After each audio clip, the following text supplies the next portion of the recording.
Wala ta kita ang sign na hitabo sa patient. Pag-abot na to sa scene is nakakita na ta nga the patient is lying on the ground. Okay? First step is to survey the scene. Okay? Ang sa button, first step? Survey the Okay. scene. Survey the scene, look ang area, 360 degrees. Tanawin ninyo if safe ra ba, wala ba anything kanang any risk or any harm nga pwede mahitabo, wala ra ba any kanang dangerous nga factors. So for example, if naata atong patient na sa tunga sa dalan, naapay the oncoming traffic, dili sa tamo lahos og sulod. So huwat ta nga na traffic enforcer or makontrol na ang traffic before tamo sulod padulong sa patient. Okay? Second step is to also secure our own PPE. Ano sa PPE? Personal protective equipment. So PPE is personal protective equipment. For first aider is gloves and mask. So kanang clean gloves and mask enough na for PPE. So assuming naka PPE ko, once we have PPE on, we approach our patient and we introduce ourselves and ask for consent. Hello sir, ako dahil si Jain. Pwede ko mutabang. Okay? Sorry. When you introduce yourself, you can also state your level of training. So for example, hello sir, ako dahil si Jain. First aider ko. Pwede ko mutabang. Okay.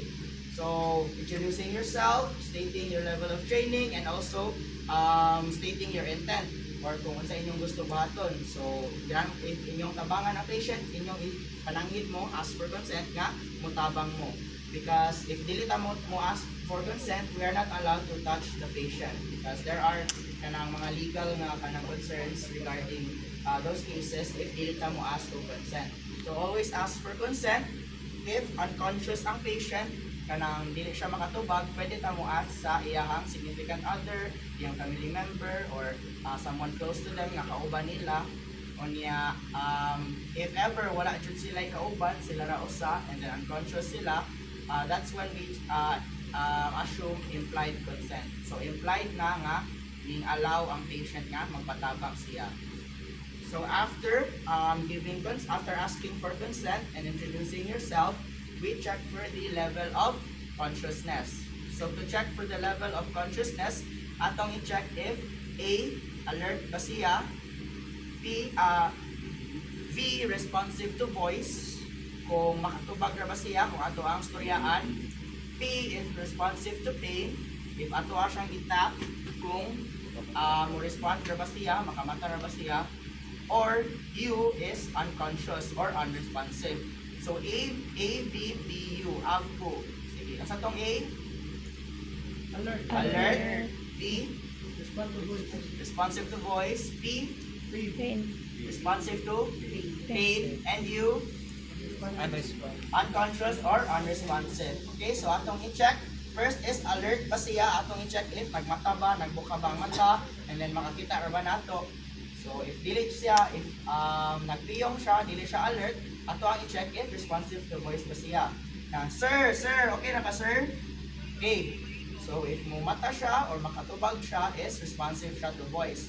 If wala gihapon, wala ta kita ang alert siya and then dili siya mo respond sa ato ang storya, ato ang i-check if responsive to pain ba siya. Sir, okay na ka sir?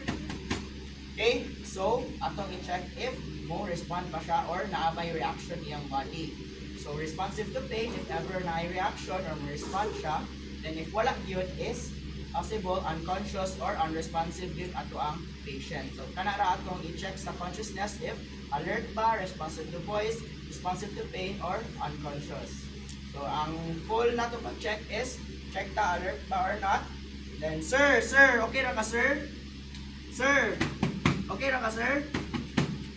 Okay, so we tap 3 times, do it 3 times, and then if wala gyud, ato ang pag-tap is kanang kuan ha, mutap ta as if nagpukaw ta o natulog na tao. So imagine nga natulog na ni siya, na atong ipukaw, iana ang kapuskon sa ato ang pag-tap. So if after kanang talking to the patient and after tapping their shoulders, kung wala gyud, they are not responding, so it's possible nga there is something wrong. So once we have assessed na our patient is unresponsive or unconscious, we activate medical help. So that is when we call for an ambulance. So calling for an ambulance, we we state the complete information. So we describe our patient. For example, our patient is male, around 30 years old. He is unconscious. So at last I mention ang state sa patient. So currently he is unconscious. Then at last I specify ang exact location. So nata karon diri sa Tech Tower, 7th floor, business park. And then also we request for an AED. So what is an AED? It is an automated external defibrillator. So AED is more siya portable nga device nga pwede nato kanang gamit sa kanang heart attack nga patient. Okay?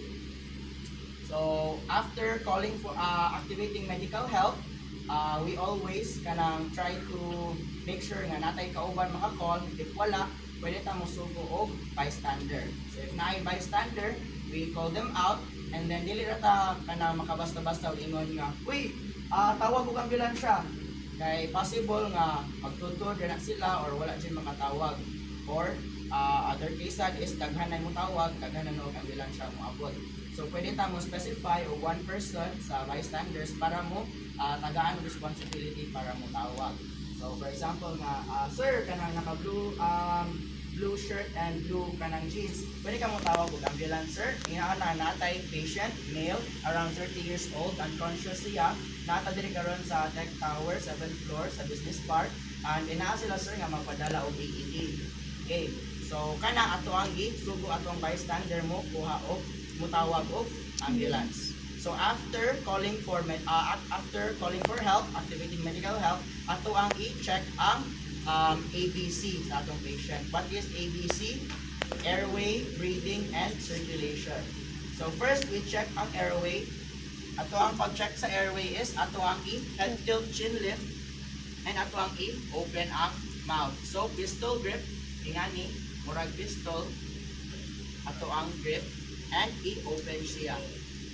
And i-check if naabay any obstruction, for example, pagkaon, nadukan ba ang patient, or anything na nag-block sa kanang airway sa patient. So check nato ang airway. If there is an obstruction, ato ang lungkatan, atong ikuha using our pinky and flick away from us. So padong sa gawas.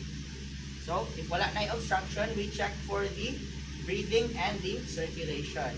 For the breathing and circulation, pwede nato siya i-dungan o check. So we perform the look, listen, and feel, or LLF. So look, listen, and feel, we look at the rise and fall of the chest.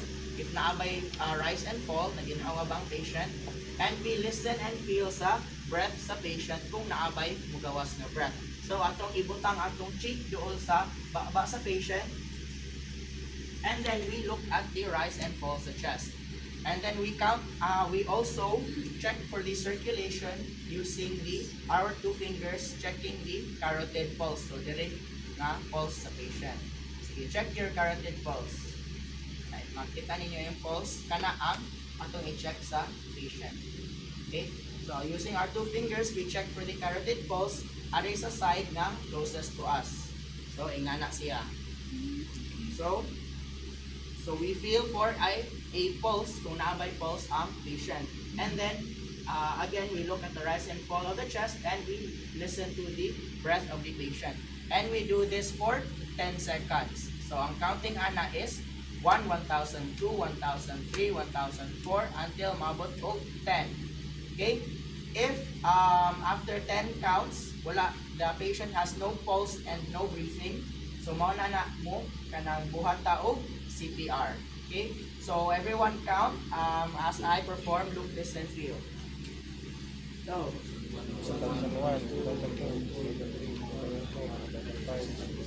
7, 1,008, 1,009, 1,010.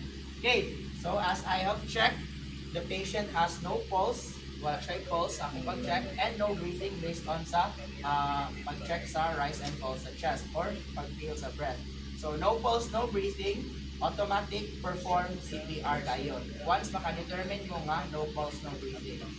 So again, ang sa to, if mo perform CPR if no pulse and Breathing. no breathing. So no pulse, no breathing, automatic CPR dayon.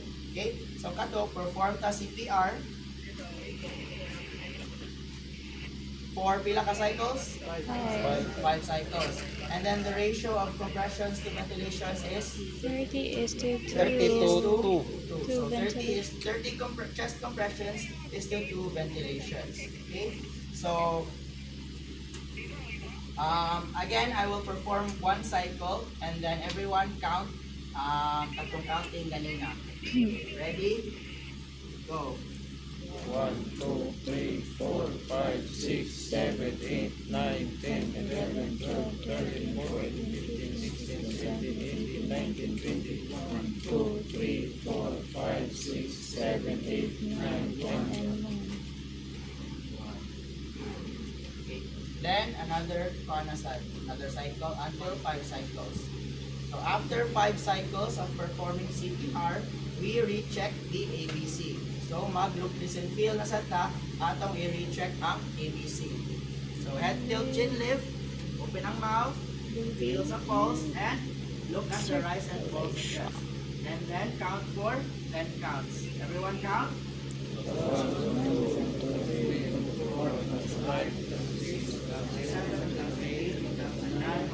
10. Okay.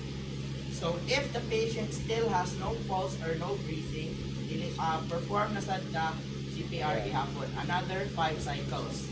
If the patient has pulse and has breathing, we proceed to the secondary assessment. So first is ato ang ipa recovery position.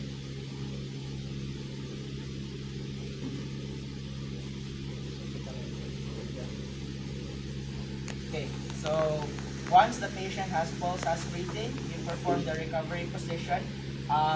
We move the arms and legs of patient using the joint to joint. So joint to joint ka mo gunit. So i-raise ang arm closest to us.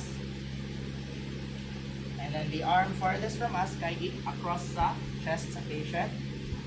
Ari tunga sa shoulder and sa cheek sa patient. Then the other leg ato ang i-cross. And then we perform log roll technique or atong i-roll ang patient towards us. So gunit ta sa shoulder and sa hip. 1, 2, 3. Okay. Then we let the patient rest. So paana ang position sa hand sa patient. And then ato siyang i-perform para if ever na mo gawas nga kuan suka or kuan fluid sa patient sa baba niya is mugawas ra dili na siya magukan. And then we can also perform secondary assessment. Ato ang i-check if naabay any bleeding or any deformities, open wounds, tenderness, or swelling, or dots. So again, dots is deformities, open wounds, tenderness, and swelling. Okay? So once we can check sa back, ato asad i-check ang sa katubangan. So, pwede ta mag-head to toe para check ta if naabay blood or naabay dots. So, ari sa scalp, no blood, no dots. Blood, no blood, no dots. Ari sa face, no blood, no dots. Ari ka sa jaw, padung sa liyo, no blood, no dots. And then i-check na to if naabay any discomfort or pain ari sa shoulders atong i-press lightly. No blood, no dots. Then ari sa chest, no blood, no dots. If female ang patient, mag-prayer position ta. So, tingnan na. No blood, no dots. Then ari, no blood, no dots. And ato asad i-palpitate ang kanang sa abdomen sa patient. So, ato siyang i-divide into 4 quadrants. So, i-check na to each quadrant. One, nabay sakit sir. Ari sir. Kana sir. Ari sir. Okay, if na pain or discomfort, ato ang i-note asa nga part. Then check na to sa hips if naabay discomfort, similar sa shoulders, i-press na to lightly. Wala ra. Now ato i-check ang extremities if naabay blood or dots. So check na to ang sa kamot. No blood, no dots. Tikas kamot. No blood, no dots. Then sa legs. No blood, no dots. Tikas leg. No blood, no dots. Okay? So, once na mo sa secondary nga assessment, is don't forget to reintroduce yourself sa patient. So, sir, ako dahil si Jan, ako dahil nag-CPR ninyo karon. So, reintroduce yourself and kung sa inyong ibuhat. Okay? So, that is ang sequence nato from start to finish in performing CPR. Kung mag-come across tao, unconscious na